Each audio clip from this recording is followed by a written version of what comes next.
배나영의 보이스 플러스. 보플리 여러분, 안녕히 주무셨어요? 오늘도 감사하고 행복한 아침입니다. 보이스 플러스에서는 아침마다 10분씩 함께 책을 읽는 습관 만들어가고 있는데요.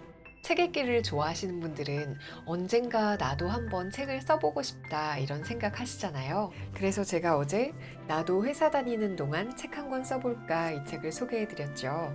직장인이라면 혹은 내가 뭔가 잘하고 전문적으로 하고 있는 일이 있다면 그것에 관해서 누구나 책을 한 권씩 써볼 수 있겠다 이런 이야기를 하는 책이었어요. 그런데 우리는 글쓰기를 잘하고 못하고를 떠나서 시간이 없죠. 특히 직장인들은 더 그러실 거고요. 그래서 오늘은 이 책을 가져왔어요. 아침 글쓰기의 힘입니다. 이 책의 공저자 중에 한 명이 미라클 모닝의 저자인 할 엘로드예요. 그러니까 이 책이 왜 아침에 글쓰기를 해야 한다고 이야기하는지 아마 보이스 플러스의 미라클 모닝 편을 들으신 분이라면 바로 이해가 되시겠지요. 아침일 수밖에 없지 않아요? 직장인들은 너무 바빠서 사실 저녁에 시간을 내기가 쉽지 않고요. 엄마들도 마찬가지잖아요. 아이가 눈을 뜨면 그때부터 엄마만의 시간은 없어지니까요. 그러니까 책을 읽든 글을 쓰든 아침에 일찍 일어나야 그 시간에 내가 원하는 걸 할 수 있는 거죠. 이 책에는 왜 하필이면 아침에 일어나서 글을 써야 하냐에 대한 이야기도 나오고요. 꾸준하게 글을 쓰는 방법에 대한 이야기도 들어있어요. 그리고 아침에 글을 써서 성공한 여러 작가들의 예시라던가 성공하는 작가가 되기 위해 해야 할 일도 들어있습니다. 미라클 모닝을 하시면서 일기를 쓰든 작품을 쓰든 원고를 쓰든 아침에 일어나서 글을 쓰겠다고 마음먹은 분들께 권해드리고 싶은 책이에요. 구독과 좋아요, 알림 신청 감사드리고요. 제가 좋아하는 챕터 골라서 소개해 볼게요. 아침 글쓰기의 힘. 할 엘로드, 스티브 스콧, 아너리 코더 지음, 윤정숙 옮김, 생각정원. 아침 글쓰기가 좋은 이유. 글쓰기는 삶의 나침반이지만 글쓰기를 하는 사람은 많지 않다. 글을 쓰고 싶은 사람은 많지만 실제로 글쓰기를 하는 사람은 많지 않은 것이다. 매년 매일 글을 쓰겠다고 다짐하고서도 글쓰기를 차일피일 미룬다. 왜일까? 사람들이 글쓰기를 미루는 이유는 크게 4가지다. 쓸 시간이 없어서, 쓸 거리가 없어서, 생각이 정리되지 않아서, 쓸 곳이 없어서. 이 4가지는 메비우스의 띠처럼 서로 연결된다. 쓰고 싶지만 쓸 시간이 없고, 쓸 시간이 있어도 쓸 거리가 없고, 쓸 거리는 분명 있는데 생각이 정리되지 않고, 생각은 정리되는데 집중해서 쓸 공간이 없어 쓰지 못한다.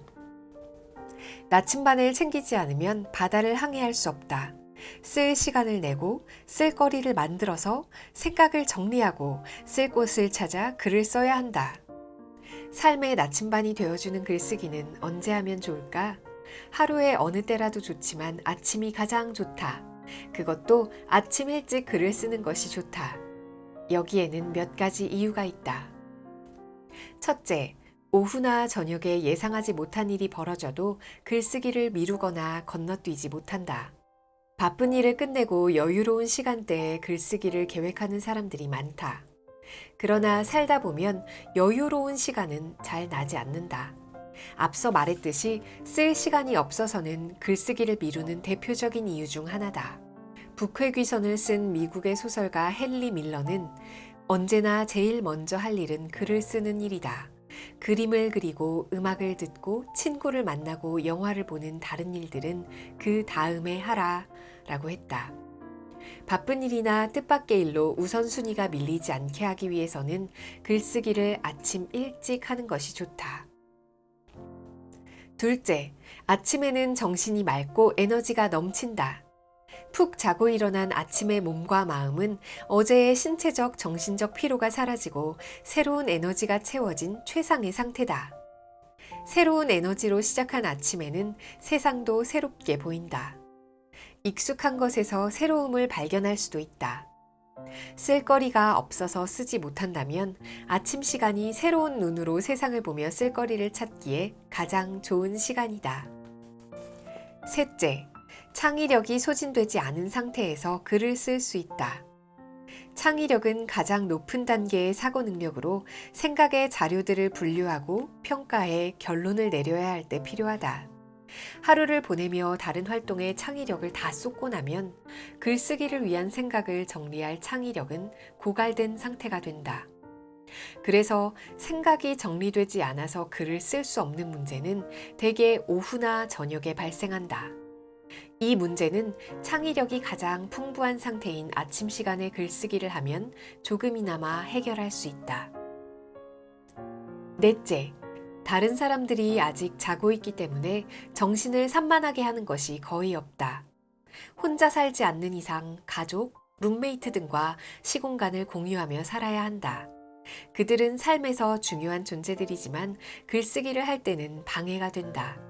그들을 피해 정신을 집중할 수 있는 아침 시간이야말로 아무에게도 방해받지 않고 글을 쓸 수 있는 때다. 나 역시 아침에 글쓰기를 한다. 아침에 일어나서 다른 일보다 먼저 맑은 정신과 넘치는 에너지로 창의력을 발휘하여 정신을 집중해 글을 쓴다.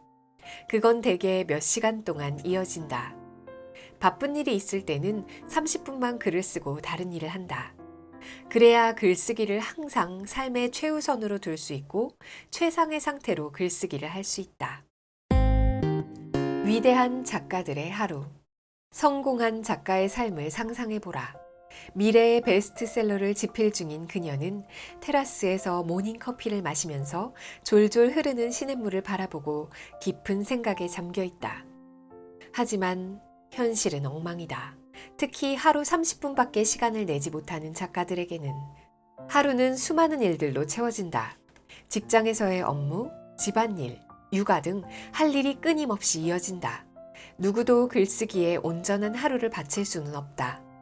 성공한 작가들은 보통 사람보다 시간이 많다는 오해가 널리 퍼져 있다. 그들이 작가로서 성공한 이유는 하루 종일 독서와 글쓰기에 시간을 쏟기 때문이라는 것이다. 그들은 다른 사람들처럼 성가신 잡일이나 집안일을 걱정하지 않아도 된다고 생각한다. 사실 대부분의 성공한 작가들도 당신처럼 시작했다.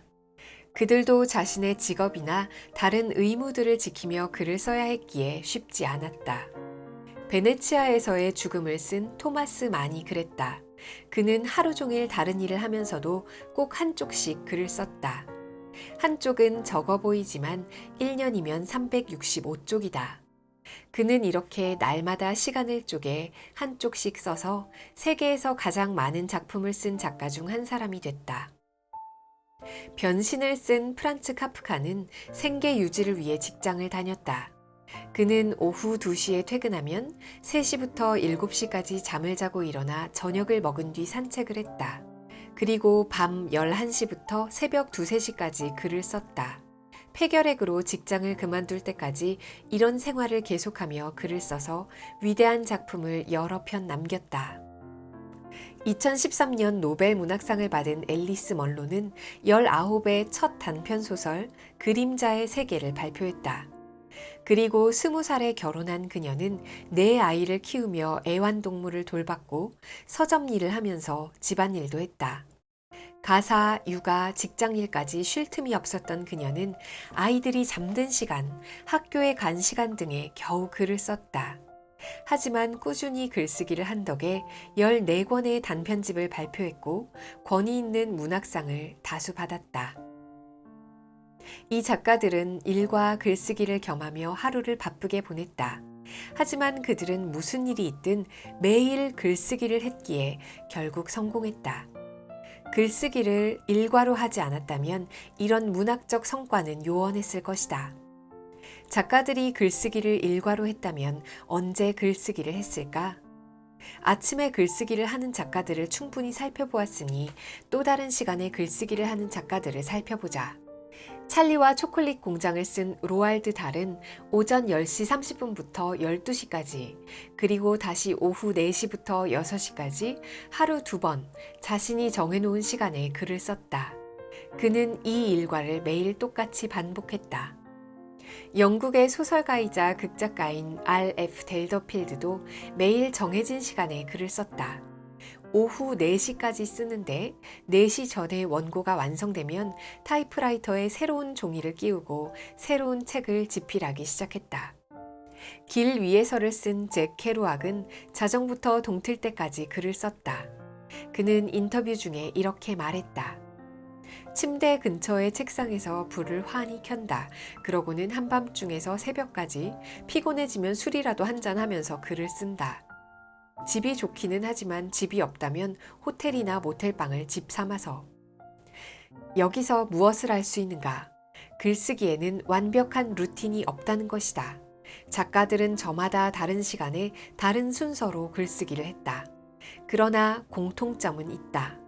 글쓰기가 일과 속에 포함되어 있다는 것. 미라클 모닝의 항목에는 기록이 있다.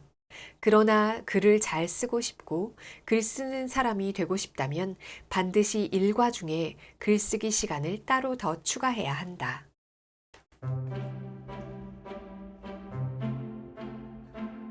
이 책에서는 아침형 인간과 저녁형 인간의 차이점을 꼭 집어주는데요. 그게 무슨 차이가 있느냐 하면 아침형 인간에게는 아침도 있고 저녁도 있지만 저녁형 인간에게는 저녁은 있지만 아침은 없다. 이렇게 얘기를 하더라고요. 무엇인가를 하고 싶은데 그럴 시간이 없다라고 생각하시는 분들은 아침 시간을 잘 활용해 보시면 좋겠어요. 저도 책 읽기를 좋아하는데 책 읽을 시간이 정말 잘 나지 않아서 아침에 일어나서 책 읽기, 독서를 시작했고요. 이제는 아침 독서뿐만이 아니라 아침에 글쓰기를 한번 해보려고 해요. 이렇게 말씀드리고 나면 또 열심히 하게 되겠죠? 꾸준히 아침에 글을 쓰다 보면 언젠가 작가가 된 나를 만날 수 있을 거라는 그런 날을 꿈꾸면서 오늘 하루도 뿌듯한 하루 만드시길 바라요. 우리는 내일 또 만나요. 안녕. 배나영의 보이스 플러스.